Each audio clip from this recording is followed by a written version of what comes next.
কিন্তু আমি আমি আমি কোনোটাই নই। তাহলে আমি আমি শুধু নীরব দর্শকের দু চোখ ভরে দেখে যাই এই আজব পৃথিবী কাণ্ড কারখানা। কোথায় থাকে না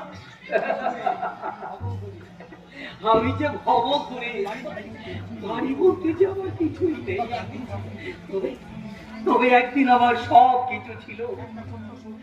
একটা ছোট্ট সুখের সংসার আর একটা শিশু কচি কচি গলায় বাবা বাবা বলে ডাকতে ডাকতে আমার গলাটা জড়িয়ে ধরতো।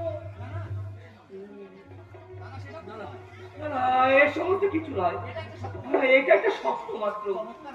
চমৎকার চমৎকার আপনার জীবনী। নাটকের একটা চরিত্র লেখা যায় আপনার জীবনী। তুমি লেখো, তুমি তুমি লিখবে আমাদের ব্যথা বেদনার কাহিনী নিয়ে। তুমি তুমি নাটক লিখবে গরিব পাগলা ভিক্ষুক বলে আমাদের কথা যে কেউ লেখে না।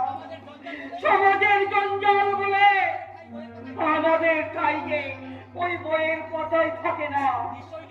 নিশ্চয়ই লিখব। আপনাকে বাদ দিয়ে লেখা কখনো সার্থক হতে পারে না।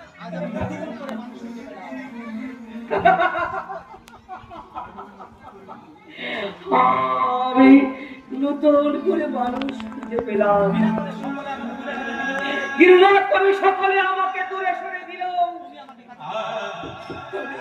তুমি আমাকে কাছে টেনে নিয়েছো। আমার পরম আনন্দ, পরম সৌভাগ্য।